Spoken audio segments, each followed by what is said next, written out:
Good morning. How are you all today on this fine Saturday morning? I find myself with 10 minutes to spare that I wasn't expecting. So I thought the most useful thing I could do with it would be to do a very short Facebook Live and come and say hi to you guys. I've got my next blog going out onto the website very soon, and we're going to be talking a little bit about natural aesthetics.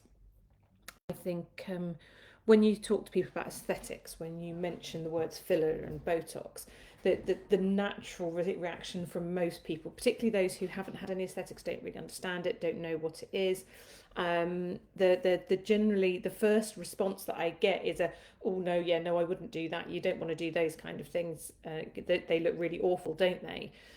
And I think the problem is the media have sort of put out this thing that means that you only really see the bad stuff because if it's good you don't see it, and so you see all these pictures of these terrible big duck lips and massively frozen faces and big chubby chipmunk cheeks. And I saw somebody the other day on the telly, I can't actually remember who it was now, who they'd also tried to do some jawline chiseling. It was on a guy and he had these big lumps of filler. You could see the filler from, and it's like things like that give aesthetics a really, really bad name. And they're the things that make people go, oh, I would never do that. Why would you do that? And the people who've had it really well done, and if you look in sort of celeb world, you can see the ones, if you know what you're looking for, you can see the ones that have had it done well and the ones that haven't. And but to most people, they've aged really well, haven't they? Don't they look lovely? See, they haven't had all that awful stuff stuck in their faces. Actually, they have.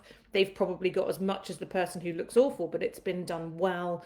They've listened to advice about skincare, and they're in a position where they can do all of the right things. And if it's done right and sympathetically and professionally, you don't know they've had it done. They just look good for their age, and that's what I want for people who come to see me. I don't want people to go out of here and have people go, oh, what have you had done? Or have you had your lips done? Have you had some fillers and you're looking a bit startled rabbit in the headlights? That's absolutely not what we should be aiming for. I want someone to come back to me and go, oh, I've been getting loads of comments about, looking well. Somebody asked me if I'd been on holiday the other day. Or even, what's your skincare routine? That's okay. That's an okay question to get asked. What I don't want is for people to say, oh, have you had some fillers? Because it's generally not a positive thing. And I think there's too much out there, that's really negative towards these things. And one of the things, yesterday I did some fillers, and if you jump onto my page, I'll try and remember to drop the images in below here actually, but it's the last post on my page. I've got this little fly that's annoying me. The last post on my page yesterday, or I put it up this morning actually, I did some mid-face fillers. Mid-face fillers are really amazing for general anti-aging.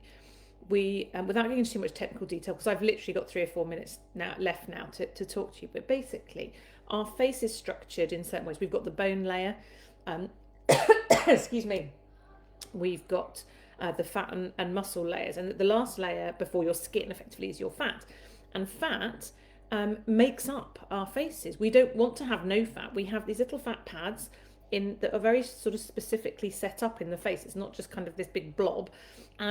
And as we age, those fat pads change shape. Most of them shrink. And that's quite often why, if you feel like you've put a few pounds on, even if it's not a lot, someone might say to you, oh, you're looking well.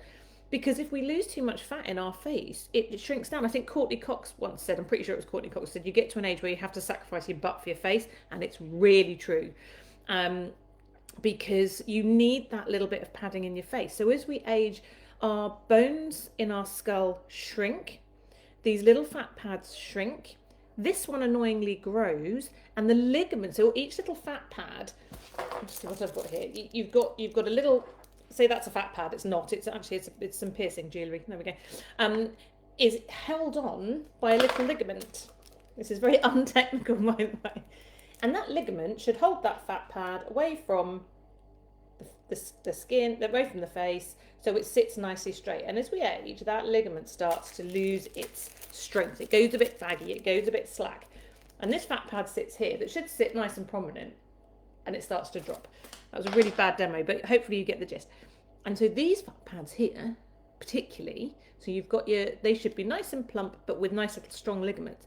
The ligaments soften, the fat pads start to droop, and you get these jowls which sit here. So my job with fillers is to replace the volume that's lost. So things like mid-face. So the picture I'm going to put in, I put filler in here and here quite often as in the first instance. The lady consent had lovely cheekbones here. She didn't need anything going in here, but she'd lost this. She'd got very flat. Her profile was very flat here. It drags down, so that fat pad drops. It drag. Look, I mean, mine look knackered anyway. I've got no makeup on. But if you look at my under eye area, if I do that, it really drags this dark circle lower down.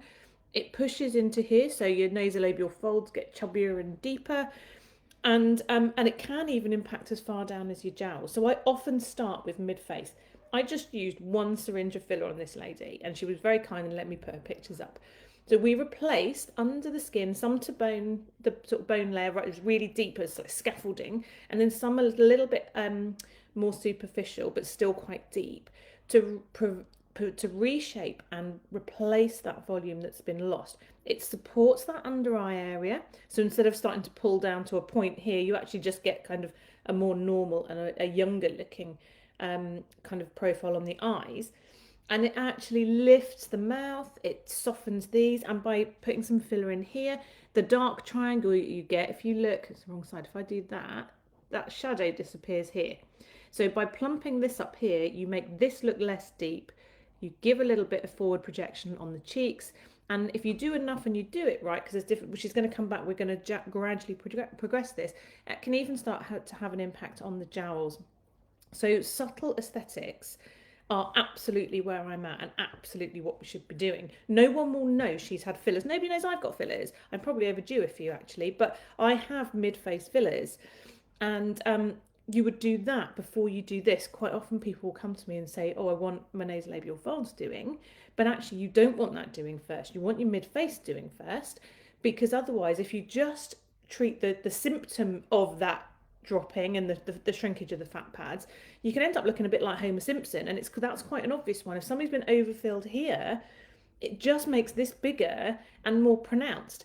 Now there is a place for this, but you do this first. So you put the volume back, you put the cheeks back in. I would come up here if it was needed, and then anything that you need at the end, you would then put in here, and it's a much more natural result. So natural aesthetics is the only thing. That little fly is going to go away.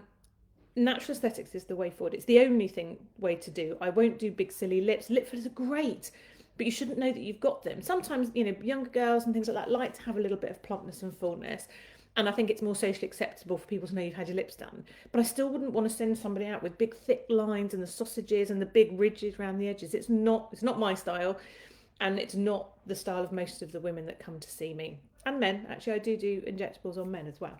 So this isn't about, you know, big frozen Botox foreheads and big chunky kind of cheeks and duck lips. It's not what I do.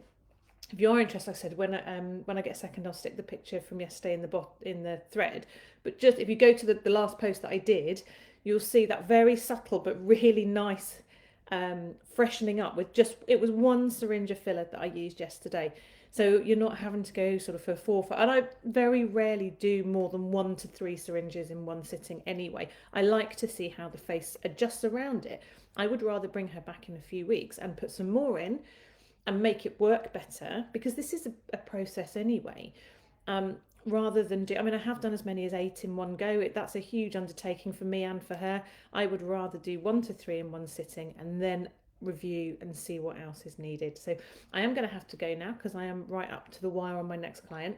But I thought while I had 5 minutes to come and chat, there is a blog going up about this shortly, and I will put that picture down into the thread for you. But if you've got any questions, natural aesthetics all the way. Don't be scared of fillers. They're fabulous things if they're done properly. Feel free to come and have a consultation and we can chat more about it.